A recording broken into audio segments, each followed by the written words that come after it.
नहमदुहु व नुसल्ली अला रसूलिहिल करीम अम्मा बाद फ़क़द क़ाल अल्लाहु तबारक व तआला फ़िल क़ुरआनिल मजीद अऊज़ु बिल्लाहि मिनश शैतानिर रजीम बिस्मिल्लाहिर रहमानिर रहीम ज़ालिकल किताबु ला रैब फ़ीहि हुदल लिल मुत्तक़ीन व क़ाला नबी सल्लल्लाहु अलैहि वसल्लम खैरुकुम मन तअल्लमल क़ुरआन व अल्लमह।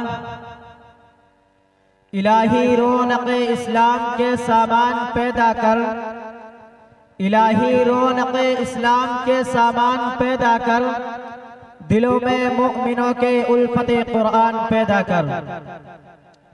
स्टेज पर रौनक़ अफरोज बुजुर्गान दीन और हाज़रीन जलसा, आज की इस मजलिस में और आज के इस इजलास में मेरा मौज़ूए सुखन दुनिया की सबसे पाकीज़ा और मुक़द्दस किताब कुरान पाक है।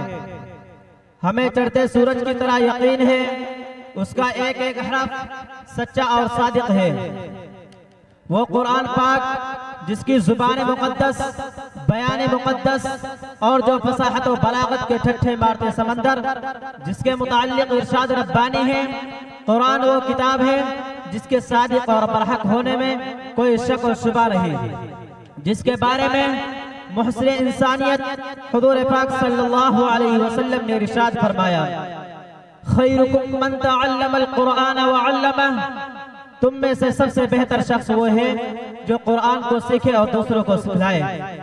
दुआ कीजिए कि खुदावंद कुद्दूस हम सब को कुरान की दौलत से माला माल फरमाए, आमीन।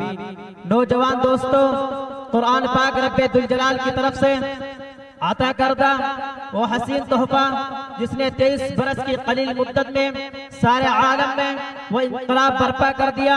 बड़े से बड़े फुसहा बलगा उदबा शुअरा सब हैरान शुज़्र रह गए, जिसकी आयतों को सुनकर पत्थर दिल मोम हो गए। यही वो कुरान है जो रहती दुनिया तक के इंसानों के लिए सरापा हिदायत और रहमत है। यही वो कुरान है जिसने रसूल की रिसालत को एजाज बख्शा। यही वो कुरान है जिसने पुत्र मुर्दा को ताजगी बख्शी। हाँ, यही वो कुरान है जिसकी बरकत से जिन्नात और शयातीन का आसमानों पर जाना बंद हुआ।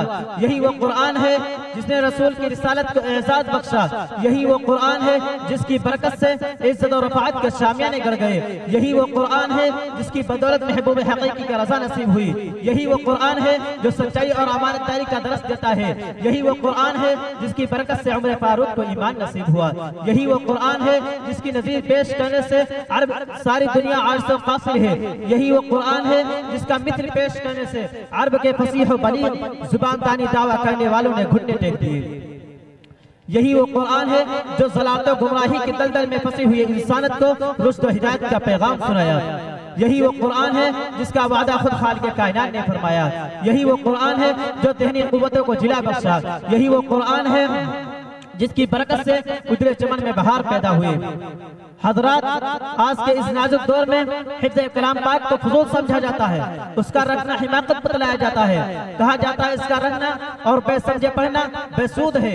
अफसोस सद अफसोस, इस कुरान पाक के बारे में हम लोगों का ये ख्याल, इसके बारे में मुहसिन इंसानियत शहंशाह बतहा जनाब मोहम्मद रसूलुल्लाह सल्लल्लाहु अलैहि वसल्लम ने इरशाद फरमाया, इक़रा वरतक़ी वरत्तिल कमा कुंत तुरत्तिल फ़िद दुनिया फ़इन्न मंज़िलक इंद आखिरी आयतिन तक़रऊहा। क़यामत के दिन हाफ़िज़ कुरान से कहा जाएगा तो कुरान पाक पढ़ता जा और जन्नत के दर्जों पे चढ़ता जा, और ठेर ठेर के पढ़ जिस तरह तू दुनिया में ठेर ठेर के पढ़ा करता था, और तेरा मकाम और आखिरी ठिकाना वही है जब तू आखिरी आयत पर पहुंचे। कुरान करीम सबसे बड़ी नेमत है। जमीन और आसमान, चांद सूरज सितारे कोई इस नेमत का मुकाबला नहीं कर सकते। कुरान करीम अजीम मुक़द्दस और रब्बे कायनात का मुक़द्दस अजीम है, और क्यों ना हो जबकि इसका उतारने वाला अमीन, जिसके जरिए आया वो भी अमीन, जिस रात पर नाजिल है वो भी अमीन, जिस महीने में नाजिल है वो 1000 महीनों से अफजल, जिस रात पे नाजिल है वो 1000 महीनों से अफजल और बेहतर है। अल्लाह का मुक़द्दस और पाकीज़ा कलाम तमाम कलामों से अफजल है। हदीस पाक में आता है, फज़्लु कलामिल्लाहि अला साइरिल कलामि का फज़्लिल्लाहि अला खल्क़िही। अल्लाह के तमाम कलामों पर ऐसी ही फजीलत है जैसे कि खुदा ताला शानहू का दुलारा और खुदा का प्यारा नबी इरशाद फरमाता है, जिसने कुरान को पढ़ा और उस पर अमल किया, कल कयामत के दिन उसके वालिदैन को कल कयामत के दिन सूरज से भी ज्यादा रोशन ताज पहनाया जाएगा। गौर करने का मकाम है, जब उसके वालिदैन को इस गिरा का कदम से नवाजा जाएगा तो खुद पढ़ने वाला क्या क्या मर्तबा और क्या आलम होगा। क़यामत का मैदान होगा और ऐसे 10 आदमी जिनके लिए जहन्नम वाजिब हो चुकी होगी। हाफ़िज़ कुरान अपने रब की बारगाह में सिफारिश करेगा और परवरदिगार आलम उसकी सिफारिश को कबूल करेगा और उसकी बरकत से जहन्नमी लोग निजात पा जाएंगे। हम सबको इस पर अमल करने की तौफीक अता फरमाए।